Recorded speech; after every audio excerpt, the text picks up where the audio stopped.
Good morning, students. Today we are going to start with new topic that is tense. Specially ये video मैंने उन beginners के लिए बनाया है जो जिनको अभी टेंसेस के रूल्स नहीं मालूम, जो अभी सेंटेंस फॉर्म नहीं कर पाते और उन्हें छोटे छोटे से सेंटेंस को मेक करने में प्रॉब्लम आती है। तो स्टूडेंट्स, टेंस को हिंदी में काल बोलते हैं। काल के 3 टाइप्स होते हैं: प्रेजेंट टेंस, वर्तमान काल, पास्ट टेंस, भूतकाल या अतीत काल, फ्यूचर टेंस, भविष्य काल या आने वाला समय। इन टेंसेस को भी 4 भागों में बांटा गया है। प्रेजेंट टेंस, जिसमें कि प्रेजेंट इंडेफिनिट टेंस, जिसको सिंपल प्रेजेंट टेंस भी बोला जाता है, present continuous tense, present perfect tense and present perfect continuous tense. इसी तरह से पास्ट टेंस के भी होते हैं और फ्यूचर टेंस के भी 4 पार्ट्स होते हैं। इस तरीके से आपके 3 टेंस के 12 पार्ट्स हो गए। So today we will discuss about present indefinite tense. First of all students, आपको ये बता दें कि प्रेजेंट इंडेफिनिट टेंस किसे कहते हैं। हिंदी मीडियम के अकॉर्डिंग अगर हम ले तो उनके बुक्स में, हिंदी मीडियम के बुक्स में ये डेफिनेशन दिया गया है कि जिस वाक्य के अंत में ता है, ती है, ते है आते हैं, उनको हम प्रेजेंट इंडेफिनिट टेंस में रखते हैं। बट स्टूडेंट्स, इसको तो हम लेते ही हैं कि ता है, ती है, ते है, बट पूरा हम इसको ही बेस मान करके इंडेफिनिट नहीं मानते।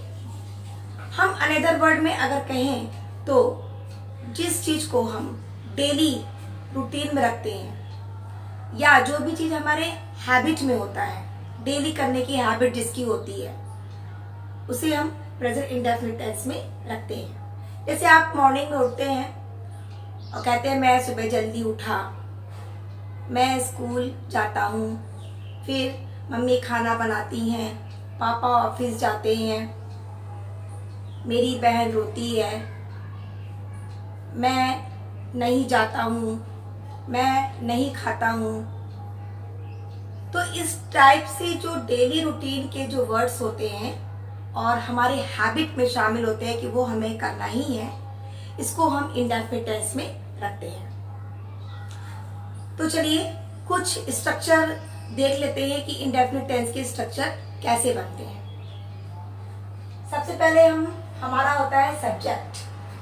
सब्जेक्ट मीन्स सब्जेक्ट मीन्स कर्ता, यानी करने वाला जो होता है। इसमें हम he, she, it, I, you, we, they subject में हम रखते हैं और एनी सिंगुलर वर्ड को सब्जेक्ट में रखते हैं। स्टूडेंट्स, सब्जेक्ट के बाद आप यूज करते हैं वर्ब और वर्ब में एस या ईएस को ऐड कर देते हैं। वर्ब में एस या ईएस को ऐड कर देते हैं, देन ऑब्जेक्ट लगाते हैं। एस या ईएस का मीन्स ये नहीं है कि वो सेंटेंस आपका प्लूरल हो गया। एस या ईएस सिंगुलर में लगाया जाता है और I, you, we, they plural sentence में एस या ईएस का यूज वर्ब में नहीं किया जाता। आई को वैसे तो आई को प्रेजेंट इंडेफिनिट टेंस में या प्रेजेंट टेंस में प्लूरल में लेते हैं, बट अगर आप पास्ट इंडेफिनिट टेंस की बात करें तो वहां पर आई सिंगुलर में हो जाता है। तो आई एक अपवाद के रूप में है।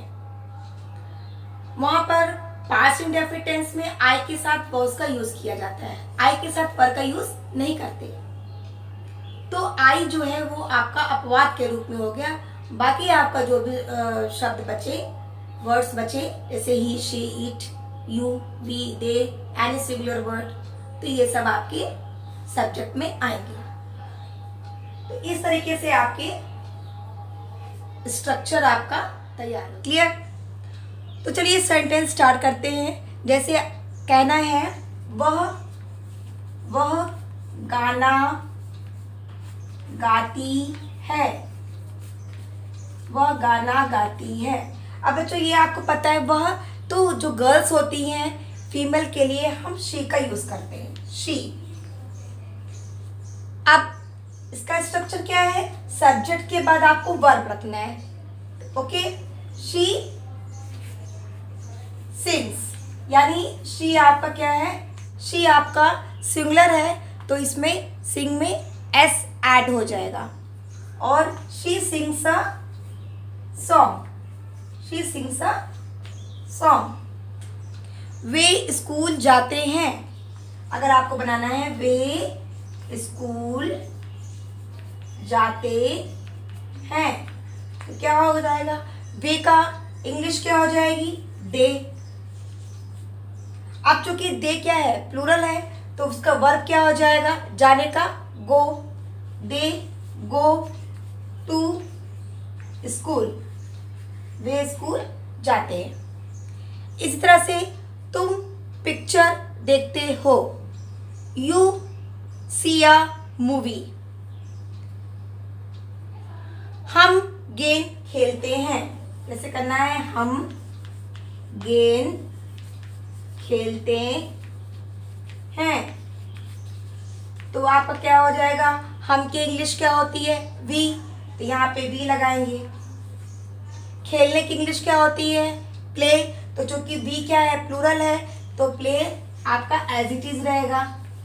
और गेम खेल रहे हैं आप, ऑब्जेक्ट आ जाएगा, तो वी प्ले फुटबॉल।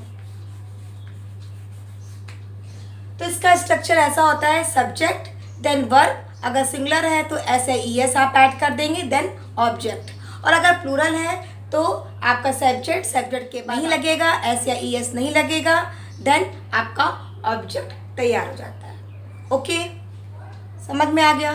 तो इस तरीके से आप अगर मॉर्निंग में ही उठते हैं और डेली आपको सेंटेंस बनाना है या बोलना है तो आप इस तरह से बोलता है, मैं खाना खाता हूँ, आई ईट फूड। तुम खेलती हो, यू प्ले। वह डांस करती है, सी डांसेस। वह पिक्चर देखती है, शी वॉचेस टीवी। तो इस तरीके से आप छोटे छोटे सेंटेंस जो है डेली रूटीन में बोल सकते हैं। तो चलिए अब आइए प्रेजेंट इंडेफिनिट के हम लोग नेगेटिव सेंटेंस की ओर चलते हैं। नेगेटिव सेंटेंस, अब इसका पहले हम लोग स्ट्रक्चर तैयार कर लेते हैं। सबसे पहले हमारा आएगा सब्जेक्ट, उसके बाद does not and do not. Means अगर आपका कोई भी वर्ड सिंगुलर से स्टार्ट होता है तो वहाँ पे डज नॉट का यूज़ होगा, और कोई भी वर्ड अगर आपका प्लूरल से स्टार्ट होता है तो वहाँ पे डू नॉट का यूज़ होगा। After then you add verb then object. आपका ये स्ट्रक्चर तैयार हो गया। नेगेटिव सेंटेंस में subject, does not, do not, verb then object. आप इस सेंटेंस को चलिए देखते हैं कैसे बनाते हैं। हम नहीं सोते हैं, हम नहीं सोते हैं। अब इसका क्या बनाएंगे, हम का क्या हो गया, वी। अब चूंकि वी प्लूरल है तो यहाँ क्या लगा देंगे, do not. We do not, और सोने का क्या हो जाता है, स्लीप। लड़के स्कूल नहीं जाते हैं, लड़के स्कूल नहीं जाते हैं तो क्या करेंगे, लड़के का क्या हो जाएगा, द बॉयज। अब बॉयज का है, प्लूरल है, तो यहाँ पे ऐड कर देंगे do not. The boys do not. अब यहाँ पे go to school. Clear. Savita भोजन नहीं पकाती है। अब यहाँ पे करिए, सविता भोजन नहीं पकाती है तो आप कर देंगे सविता। सविता क्या है, सिंगुलर है, तो सविता के बाद आप क्या लगा देंगे, does not. Savita does not cook food. Savita खाना नहीं बनाती है। वह स्कूल जाती है, सी गोज टू स्कूल। वह स्कूल नहीं जाती है, she does not go to school. Does not की जगह डजेंट भी आप यूज़ कर सकते हैं, और डू नॉट की जगह आप डोंट भी यूज़ कर सकते हैं। तो वह स्कूल नहीं जाती है, सी डजेंट गो टू स्कूल। मैं नहीं सोती हूँ, आई डू नॉट स्लीप। तो इस तरह से बच्चों आपका सब्जेक्ट, फिर आप देखिए सब्जेक्ट सिंगुलर है कि प्लूरल है, उसी के अकॉर्डिंग डज नॉट और डू नॉट का यूज़ करिए। फिर आपका वर्ब आता है लास्ट में, तो वर्ब लगा दीजिए। वर्ब के बाद आप ऑब्जेक्ट लगाइए, देन आपका अदर वर्ड्स अगर उस सेंटेंस में हो तो उसके बाद ऑब्जेक्ट के बाद अदर वर्ड्स लगा दीजिए। तो ये तो आपका हो गया प्रेजेंट इंडेफिनिट का नेगेटिव सेंटेंस।